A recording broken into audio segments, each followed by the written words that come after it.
انت ما تعرفش دول مين؟ لا ما اعرفهمش. دول الفريق الدولي للبكابورتات. ايه؟ للبكابورتات. نداء البكابورتات. بالظبط كده زي ما موجود في الانترو بالظبط. اصل ما ينفعش انا ابقى فريق كبير وفي مدافعين كبار واستقبل 10 ركنيات كلهم كانوا هيخشوا جون، اللهم الا الارسنال بس ما استفادش في 2، يبقى فعلا فريق بكابورتات.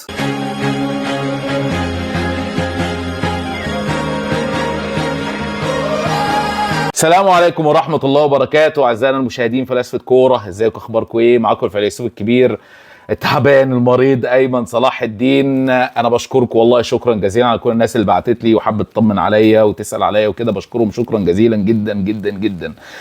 انا عايز اتكلم النهارده عن الجوله الاستثنائيه اللي حصلت في وسط الاسبوع وتحديدا على ماتشات يوم الاربعاء، يعني هي دي الماتشات المهمه بالنسبه لي، سواء كان فوز المانشستر سيتي ورجوع الانتصارات تاني، او سواء يعني ايه تعادل ليفربول مع نيوكاسل التعادل المثير، او طبعا فوز الارسنال على فريق المنتصف الجدول مانشستر يونايتد، وكل الامور دي كلها. بس قبل ما نتكلم زي عادتنا في البدايه لازم الاول نصلي على النبي الكريم، اللهم صل وسلم عليه وعلى اله وصحبه وسلم تسليما كثيرا، وندعي لاخواتنا المجاهدين في فلسطين في لبنان في كافه ارجاء الارض، ربنا يا رب ينصر الامه ويزيل الغمه. وطبعا بنتمنى من كل الناس اللي بتتفرج انها تشترك في القناه، في ناس كتيره بتتفرج مش مشتركه، نتمنى الاشتراك في القناه، واللي بيتفرج اتمنى يدوس زرار اللايك، مش هيتعبوا في حاجه طبعا، ويعني ويا ريت يعني يدعمنا باي شير او سبسكرايب او في البلاتفورمز الاخرى بتاعت فلاسفه كوره زي التيك توك والانستجرام والفيسبوك الموجودين في وصف الفيديو واللي برضه موجودين في اول الكومنت. ويعني اتمنى يعني ايه ان احنا ننضم ونكتر كده في كوميونتي الفلاسفه، ويلا بينا نتكلم عن الماتشات. يلا في البدايه لازم نتكلم عن صحوه مانشستر سيتي مره تانية، او زي ما كابتن ابو تريك كان بيقول اللي هو راجع تريما لعادتها القديمه، قال يعني مانشستر سيتي رجع يكسب والكلام ده وكده، وده حقيقي. بس هو ريما ليه رجعت لعادتها القديمه؟ عشان خاطر الحاجات اللي الواحد اتكلم فيها الفتره اللي فاتت بدات تتصلح، تحديدا المشاكل اللي كانت موجوده ما بين جوارديولا وبين اللعيبه الكبار، وبتكلم اكتر على كيفن دي بروين وبتكلم اكتر على جريليش، وبالتالي الاجواء هتبقى جيده مع واحد زي فيل فودن او واحد زي برناردو سيلفا او كل الامور دي كلها. يعني لما جوارديولا بدا يعني ايه يضطر ان هو يلاعب اللعيبه الكبار بتاعته عماده الفرقه، النتيجه بدات تظهر. انا متاكد ان هو لو كان كمل بنفس التشكيله اللي بيبدا بيها الماتشات الاخيره وبالذات الماتشات اللي خسر بيها، اعتقد كان برضو كانت هتبقى نتيجه سلبيه، لان تاني معظم اللعيبه المهمه واللعيبه اللي عندهم ان هم يقدروا يغيروا الجيم يعني ما كانش عندهم استعداد ان هم يلعبوا الجوارديولا الفتره اللي فاتت، وما كانش عندهم انهم يبذلوا قصارى الجهد، بالاضافه لعدم وجود الكرياتيفيتي وعدم وجود الدماغ والمهاره الاستثنائيه. وطبعا بينه وبين انا بتكلم طبعا عن كيفن دي بروين يعني اللي يقدر ان هو يخلص له ماتش يعني. لكن جوارديولا تحسه كده في المؤتمر الصحفي، تحسه هو بيتكلم ان هو مكسور، تحس ان هو مغصوب ان هو يلعب كيفن دي بروين، مغصوب ان هو يلعب جاك جريليش، مغصوب ان هو يلعب اللعيبه برضو الناس اللي ورا زي اكانجي وزي الناس دي، تحس ان هو مغصوب ان هو كانش وده يلعبهم، بس انما لعبهم عشان هو فعلا شاف ان كل التجارب اللي هو مشي بيها وفكره ان انا اقوى من الفرقه وان انا اقوى من اي لعيبه وان بدا يعني يشوف ان الموضوع مش هيمشي معاه، وان هو لازم يرجع للعيبه، لان هو نفسه اللي قال ان اللعيبه هي اللي بتكسب مش اي مدرب هو بيكسب وكل الامور دي كلها. فطبعا ابتدى كيفن دي بروين وكان واضح الفرق بتاعه، الجون والاسيست وكل الامور دي كلها، ابتدى بجاك جريليتش عمل ماتش لحد ما مقبول، يعني فرقه السيتي كانت عامله ماتش مقبول جدا، وفرقه يعني نوتنجهام فورست ما ظهرتش بالمنظر اللي الناس تخيلت في لحظه ان ممكن نونو سانتو يعمله، وهو فكره ان هو يعني يفاجئ السيتي او يعمل او يساوي او بتاع. لا هو في الحقيقه يعني ايه الاهداف المبكره اللي جت، وتحديدا الهدف الاول المبكر اللي جه يعني واللي كان يعني ايه كيفن دي بروين ليه عنصر او ليه يعني ليه اسهام كبير فيه، يعني ساعد بشكل حقيقي في ان الماتش يبقى اندر كنترول والسيتي المفروض ان هو يرجع. هل يا ترى فورمه يعني الفرقه وفورمه ناس زي كيفن دي بروين او فورمه ناس زي جريليتش هل تقدر انها تتطور مع الوقت ويقدر الفريق بقى يقدر يصحصح، ولا هي بس يعني ايه انتعاشه لكن مع اول مطب كبير زي مثلا ان هم يلعبوا فرقه كبيره، خاصه ان هم المفروض ان هم هيلعبوا فريق كبير اسمه مانشستر يونايتد كمان ماتش ولا ماتشين كده. فما اعرفش هل مثلا امور ممكن يعمل معاهم حاجه ولا الدنيا ماشيه ازاي. انا بصراحه متشوق ان انا اشوف هل جوارديولا فعلا كان بيريح نفسه بس ويمشي رجلين اللعيبه دي يعني، وبعدين بعد كده يرجع لفكره تاني، ولا فعلا اللعيبه ديت كسرته اجبرته ان هو يلعب بيها ويقولوا له لا احنا نجوم الفرقه واحنا نقدر نشيل الفرقه وانت ما ينفعش تستغنى عننا. هنشوف ايه اللي هيحصل الجولات اللي جايه. وطبعا اليوم ابتدى بالنسبه لي بماتش نيوكاسل وليفربول. انا انا كنت مقتنع ان هو ماتش مثير جدا، وكنت مقتنع ان ليفربول مش هيطلع سليم او مش هيطلع سالم غانم من الماتش ده لعده اسباب. اولا نيوكاسل قدام الفرق الكبيره بيعمل نتائج كويسه خاصه لو على ارضه، ده اول سبب. تاني سبب نيوكاسل وبالذات نص الملعب بتاع نيوكاسل بيمتاز بكل حاجه محتاجه نص الملعب. يعني عايز ناس طويله تقدر تجيب الكوره العاليه موجود، عايز ناس قصيره تفرق في الملعب وتغطي مساحات موجود، عايز ناس تعمل احتكاكات بدنيه وتضغط وتخش صراع واحد على واحد بدني موجود،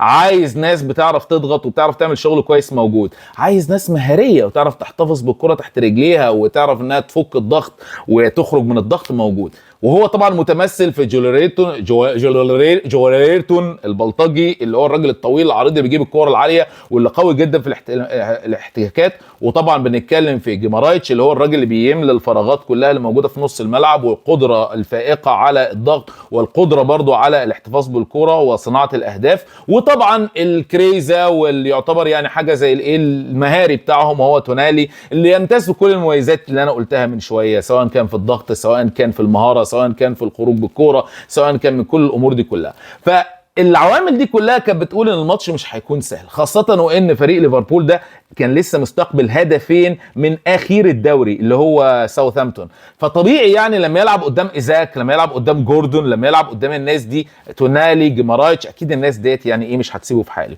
وهو ده اللي حصل. يعني ايزاك جاب جون، انا صرخت وانا بتفرج عليه وقعدت يعني اقول كلام بشع يعني من كتر ما انا مندهش جدا ازاي ان انا كلاعب في لحظه اغفل مدافع كبير زي فان دايك واكون في الاوفسايد، بعدين ارجع بسرعه استلم الكوره بتاعه جيمارايتش وبعدين اجري. ما اديتش فرصه اصلا لفان دايك ان هو يضغط او يفكر او يشوف انا هعمل ايه، هل يا ترى هقطم، هل يا ترى هشوط. لا، انا استلمت الكوره وحطيتها في الزاويه اللي في وشي قويه وفي زاويه الحارس وجت جون. كان هدف رائع جدا جدا جدا يعني. ولكن يعني ايه، ليفربول عاد الشوط الثاني بصناعه الملك محمد صلاح وبدا يعني ايه يبدا يطور نفسه شويه. فكره طبعا عدم وجود، يعني خلينا قبل ما نتكلم على الشوط الثاني وعلى ليفربول عمل ايه، فكره عدم وجود ارنولد او بمعنى ده خلينا نعكسها، فكره وجود جوميز ووجود كونسا، الاثنين موجودين والاثنين موجودين على ناحيه واحده، دي فكره يعني ايه صعبه قوي يعني لاي بني ادم عايز يتقبل كوره ان هو يشوفها، صعبه قوي لاي فريق عايز يدافع او عايز يستخدم هجمات او عايز يعمل قلبه فول باك او عايز يعمل اي حاجه من الحاجات ديت ان الناس دي تبقى موجوده. في ناس تقول لك لا، هو كان المفروض يلعب كونسا هو سنتر باك ويلعب جوميز هو الفول باك او هو الباك اليمين وان هو عمله غلط. انا مقتنع ان وجود الاثنين دول في حد ذاته مشكله، يعني الاثنين دول ما ينفعوش يكونوا موجودين اصلا. واحد ضعيف جدا بيعمل اخطاء كتيره قوي هو كونسا، وشفناه قدام مانشستر يونايتد السنه اللي فاتت وشفناه في اكتر من موقف حتى ايفن السنه دي. وجوميز الناشئ الطفل المعجزه اللي هم يعني بيستثمروا فيه بقالهم سنين، وانا مش قادر افهم يعني هم بيستثمروا فيه ليه، ولا هو يعني شافوا ايه، ماذا اريتهم يا جوميز حتى يعني تمسكوا بيك لهذه الدرجه؟ يعني انا مش فاهم بصراحه. والاثنين بيلعبوا، الاثنين كانوا بيتسببوا في اخطاء ما عرفش يستغلها نيوكاسل، لكن خرجوا 1-0. الشوط الثاني صلاح بدا يشتغل عن طريق ان هو بدا يحاول يقرب له شويه ناس، بدل ما هو كان معزول لوحده في الجبهه بتاعته. كان هال اللي هو المدافع اللي هو اقل مدافع في، مش عايز اقول في الدوري، خلينا نقول اقل مدافع في نيوكاسل، كان قادر يحجمه يعني، لكن طبعا عرف يصنع. وجوميز واسمه جونز جاب الجون التعادل، والدنيا كانت ماشيه سجال لحد ما برضو جوردون خطف كوره جميله، كان ايزاك كان ليه يعني بصمه فيها كويسه وحط الهدف الثاني وبقت 2-1 والدنيا رايحه جايه. صلاح جاب جون ممتاز جدا، خد الكوره استلم حطها، بعدها بشويه حط الجون الثالث. الراجل عامل جونين واسيست. تخيلوا يا جماعه، انا بس عايز اقول حاجه يعني، ان صلاح بقى هداف الدوري في وجود هالاند. ده شيء انا ما كنتش اتخيله ولا احلم بيه من ساعه ما شفت هالاند ده بيلعب في مانشستر سيتي، وربما من قبلها كمان، ان هالاند ده يبقى موجود في دوري وبالحاله ديت وبالفورمه دي وبالذات في الدوري الانجليزي وفي حد يتخطاه في عدد الارقام. صلاح عملها وبيحاول ان هو يرجع يستعيد عرشه تاني كنجم وكهداف للدوري ده بعد ما فقدوا السنتين اللي فاتوا لصالح هالاند، واكتر ومن اكتر الناس اللي عاملين اسيستات، بس هو لسه ساكا متفوق عليه بحاجات بسيطه يعني، لكن اداء رائع جدا. وليفربول هياخد دوري عشان صلاح موجود. انا بس كل انا خايف منه ان صلاح بمجرد ما يجدد يعني الفورمه والحماس يبدا يقل، ده اللي انا خايف منه. وبالمناسبه دي برضو اداره ليفربول اللي خايفه منه، ان هو يعني بيعمل كده عشان ياخد الايه العقد، بمجرد ما ياخد العقد وياخد الرقم اللي هو عايزه هيريح شويه وبتاع وكده. ده راجل برضو كسر الثلاثينات ويعني والكلام ده يعني، لكن فورمه صلاح دي تخليهم يجيبوا الدوري، لان فريق ليفربول من غير صلاح هو فريق مش عايز اقول منتصف، خلينا نقول فريق يعني ايه السادس السابع كده، ده مستواه ومستوى السكواد بتاعه، مع احترامنا الشديد لماكاليستر وفان دايك وكل الناس الجميله دي كلها يعني. وبرضه يعني ايه الناس اللي قاعده تشيل الحارس اللي هو كيلهير الهدف. هو بصراحه ربنا انا مقتنع ان نيوكاسل كان المفروض يكسب او على الاقل يتعادل، او لا هو المفروض يكسب على الاداء اللي هو عمله، كالضغط اللي هو ضغطه وخروجه من الضغط بتاع ليفربول، حتى الكبسه اللي كبسوه عليهم الشوط الثاني بعد ما جابوا الجون برضه عرفوا يردوا وعرفوا يقفوا على حيلهم وعرفوا ان هم يتعاملوا ويجيبوا الجون ثاني.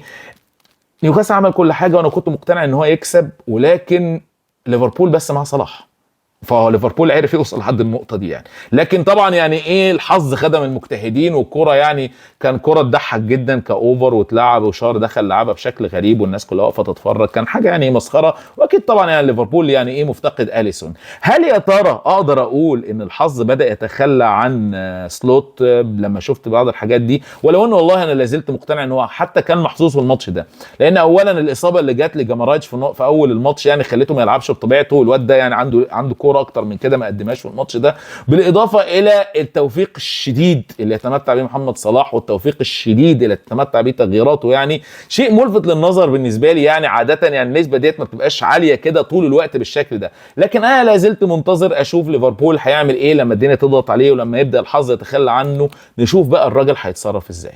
وانا قاعد بقى بتفرج على ماتش الارسنال ومانشستر يونايتد على ارض الامارات، افتكرت الايام بتاعت 2004 لما كان كيوين بيتخانق مع فان نيستلروي، ولما كان فييرا بيتخانق مع كين، ولما كان هنري وفان نيستلروي بيتنافسوا مين احسن لاعب في الدوري ومين هداف الدوري. قعدت اتفرج يعني وكنت حزين جدا على اللي انا بشوفه من اليونايتد. يعني انا يعني مجموعه من الاصدقاء يعني بيقولوا لي دايما ان فريق مانشستر يونايتد ده فريق منتصف جدول، واللي نقله بس هو أليكس فيرجسون، وأليكس فيرجسون خلاص مشي، فالموضوع هيرجع تاني لاصله ومفيش اي قائمه هتقوم للفريق ده، لان الفريق اتعامل معاه كل حاجه ومفيش اي فايده يعني.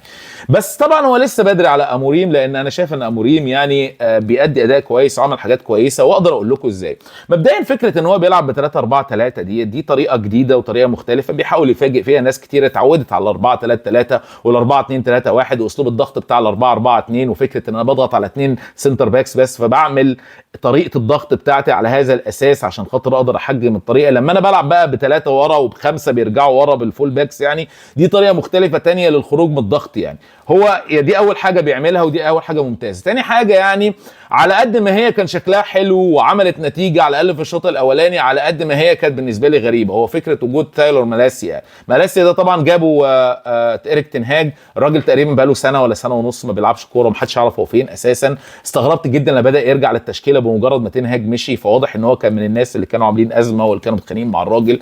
فرجع الراجل ادى شوط اولاني ممتاز جدا. اولا المفاجاه كانت في ان هو كان عايز يلعب واحد يعني المفروض ان هو يعني بيلعب في المكان ده اكتر، يعني في الاول وفي الاخر اماد ديالو ده مش راجل يا فول باك، ده المفروض ان هو راجل وينج زيه زي جراناتشو زي الناس دي كلها يعني المفروض يعني. لكن هو قال لك انا العب واحد باك عشان اقف لساكا، دي حاجه، والحاجه الثانيه عشان خاطر اقدر ان انا ايه اوسع الملعب بشكل جيد، وراجل يعرف يجري على الخط بشكل كويس من غير ما تقطع منه الكوره والكلام ده كله يعني. والواد ادى 45 دقيقه كويسين، فدي كانت اول مفاجاه. تاني مفاجاه عملها وهو فكره وجود برونو فرنانديز موجود ارتكاز جنب الراجل اللي هو اوجارتي. مرضاش ان هو مثلا يلعب بكازيميرو، مرضاش ان هو مثلا يلعب بإريكسن بالحاجات دي كلها، لا نزل برونو فرنانديز ونزل ماونت قدامه. طبعا ماونت انتوا عارفين يعني ماونت الراجل ده يعني ايه دخل في غيابه الجوب، وما اعرفش الراجل ده هيرجع امتى ولا الراجل ده خلاص الموضوع انتهى ولا ايه، انا فعلا ما اعرفش. بتحسر عليه جدا لما انا عارف مين ماونت اللي كان في تشيلسي، مش عارف مين ماونت ده اساسا، مش عارف ايه اللي جراله، بس ده مش موضوعنا يعني. فالفكرتين دول ساعدوا يونايتد جدا ان هم يتخلصوا من ضغط الارسنال اللي مبرمج ومتكون على ان هو يضغط على فريق بيلعب باربع باكات ورا، فبيقدر ان هو ينشر الثلاثه اللي قدام اللي هو سواء كان ساكا او هافرتس او مارتينيلي. يعني يا لهوي هافرتس ومارتينيلي، المهم يقدر ينشرهم بحيث ان هم يقفلوا مسارات التمرير ما بين الايه الاربع مدافعين دول، فيقدر ان هم يوقفوهم ويمنعوهم من الضغط، فبيضطروا ان هم يرجعوا للحارس. يعني ده المفروض ان ده كان بيحصل لليونايتد الفتره اللي فاتت او لاي معظم الفرق. لكن لما الراجل لعب بخمسه فالثلاثه دول بقى بيضغطوا على الثلاثه اللي هم الستوبرز عادي، ضاغطين عليهم اللي هم كانوا على ما اتذكر دي ليخت وماجواير ونصير مزراوي اللي هو اللي كانوا قدامه، يعني احسن اختيارات موجوده قدامه كان ممكن يعملها يعني.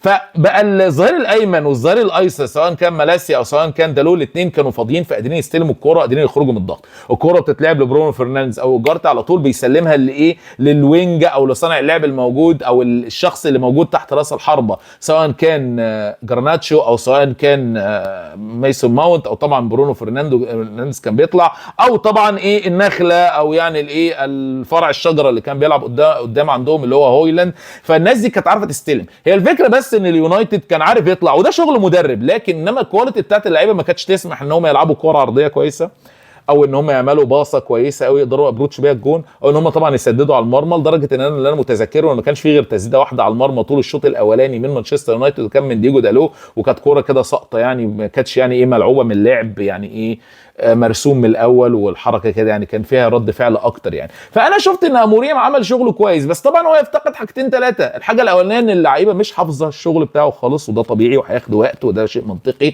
وخصوصا لو شغل جديد عليهم محدش لعبه معظم الوقت يعني. تاني حاجه ان فعلا في كتير من الكواليتي بتاعت اللعيبه عندها مشاكل، او على الاقل مش مناسبه لطريقته.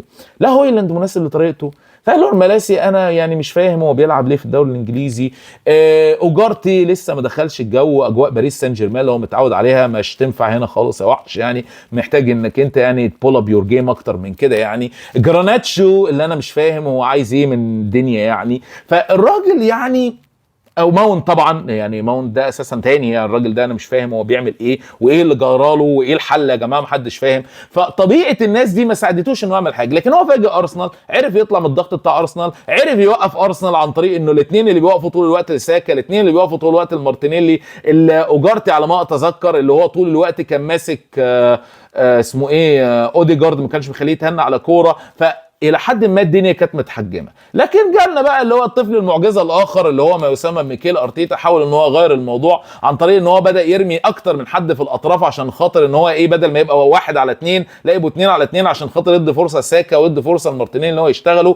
حاول ان هو يخلي الارتكازات تزيد كمان مع اوديجارد عشان خاطر ياخدوا الرقابه من اوديجارد، عشان يخلوا اوديجارد فاضي شويه. وده طبعا حصل الشوط الثاني لحد ما جت الفرصه وجا الكورنر اللطيف الظريف اللي جابه تيمبر، اللي هو حته ده رونالدينيو في مركزه. ده وجهه نظري في تيمبر، ما شاء الله عليه. كل ما بشوفه بستغرب ان الواد ده كان على اعتاب اليونايتد، واعمال اليونايتد هي اللي منعته من ان هو يروح. يعني ايه؟ يعني الراجل ده لولا المعامله السيئه اللي عملوها لفانجال اللي هو مسك بعد كده المنتخب الهولندي بعدها بسنين، اللي قال له لو انت رحت اليونايتد وما لعبتش كل ماتشات اساسي مش هاخدك معايا كاس العالم بتاع قطر. فالواد خاف، فضل قاعد في اياكس، وراحت الصفقه بعدها بسنه راح لارسنال. ده هبايا ما شاء الله عليه يعني. جاب الجون الاولاني وارسنال خلاص مسك الماتش، وانتوا عارفين يعني المينتاليتي والقوه النفسيه الموجوده عند فرقه اليونايتد يعني في الشلاحه يعني. فاللي هو مجرد ما جه فيهم جون خلاص الموضوع انتهى. انا مش فاكر ان شفت اليونايتد عمل حاجه. الراجل عمل كل تغييراته، نزل بقى زيركزي، نزل راشفورد اللي كان شايلهم على الدكه، نزل ده نزل ده، ما فيش بقى خلاص يعني. ملخص يعني عشان بس مش عايز اخش تفاصيل تكتيكيه كتير يعني، ملخص يعني ما فيش يعني. وجات الكورنر الثاني وما شاء الله يعني ايه، الراجل جاب الجون بمؤخرته باين ولا بظهره اللي هو صليبه بعد صناعه من بارتي، جاب الجون الثاني. وكان في باقي 3 4 كور تانيين كانوا يقدروا يجوا جوان من الكور الثابته، غير كورتين 3 من الكور المتحركه لساكا والمارتينيلي وكده. والارسنال عمل الجيم بتاعه بمنتهى البساطه. ومع الوقت الراجل حتى كمان بدا يطور الدنيا، وسحب حتى واحد من السنتر باكس على ما اتذكر، كان سحب زينشينكو اللي هو الباك الشمال اللي هو اضطر يبدا بيه هو وكيفيور. سحب زينشينكو ونزل مكانه ميكيل ميرينيو عشان خاطر اللي هو يزود الناس اللي بتلعب في نص الملعب، بحيث ان انا ايه، لو انت متفوق عليا بعدد الناس اللي بتلعب في نص الملعب لما الفول باكس بيطلعوا جنب وينزل الفيرود، ولا ينزل الراجل تحت الفيرود ويبقوا 5 ويبقوا 6، طب انا هزود لك كمان نص الملعب وهقفل لك الدنيا ومش هيكون عندك حل. وقد كان ما كانش فيه حل، والراجل حاول بكل الطرق الممكنه، نزل عماد، نزل ده نزل ده، ما فيش حاجه خالص، وانتهى الموضوع. وارسنال كسب 2-0 بالراحه وبالعافيه وباداء يعني بسيط، بس يعني مناسب للظروف اللي ليها علاقه بالايه، بتوقيتات الماتشات دي. النهايه فلاسفه، اتمنى تشاركوني رايكم في الكومنتات يعني. هل فعلا مانشستر سيتي محتاج لاعبين كبار وان جوارديولا كان متخانق معاهم مضطر يصالحهم، ولا هي الدنيا كانت سهله وبسيطه زي ما بيقولوا في الجرايد ومفيش اي تاثير؟ هل فعلا ليفربول المحظوظ بوجود صلاح والمحظوظ بارني سلوت، او ارني سلوت المحظوظ يعني، هل الحظ لما يبدا هيتخلى عنه هيبداوا يفقدوا نقط زي ما بدا يعمل كده؟ واللي في فرق تقدر انها تعمل نمر وحشه مع ليفربول، ولا هو ليفربول فعلا مكمل وسالك وراح ياخد الدوري وصلاح راح ياخد الهداف وبيحاول ان هو ياخد مشواره للبلندور وهي الفرصه الاخيره بالنسبه له؟ اتمنى تقولوا لي. وكذلك بالنسبه لارسنال نفس السؤال تاني، اموريم هيقدر يعمل حاجه ولا خلاص ده فرقه منتصف جدول يعني؟ وهل ارسنال يقدر يرجع ولا خلاص الفرق بقى حتى وهو 7 ما هوش فرق صغير، وصعب قوي ان ليفربول يسيب الصداره لان هو بيمسك فيها ما بيسيبهاش غير بطلوع الدم؟ اتمنى فعلا تقولوا لي رايكم. وقبل ما نمشي اتمنى مره ثانيه نصلي على النبي الكريم، اللهم صل وسلم عليه وعلى اله وصحبه وسلم تسليما كثيرا، وندعي لاخواتنا المجاهدين في فلسطين في لبنان في مشارق الارض ومغاربها، ربنا يا رب يزيل الغمه. وطبعا نتمنى من كل اللي بيشوف القناه اللي مش مشترك اتمنى يشترك بعد اذنك، واللي مشترك او اللي بيتفرج اتمنى يدوس لايك، اتمنى يكتب لي كومنت ويقول لي رايه، اتمنى يعمل شير لاصدقائه وكل الناس اللي مهتمين بمجال الكوره اللي احنا بنتكلم فيه ده. اتمنى ننزل على وصف الفيديو او اول كومنت ونعمل اشتراك في التيك توك في الانستجرام في الفيسبوك. اتمنى يعني ايه نكبر كوميونتي الفلاسفه ونكون مع بعض كده، وان شاء الله اشوفكم الحلقه الجايه. سلام عليكم.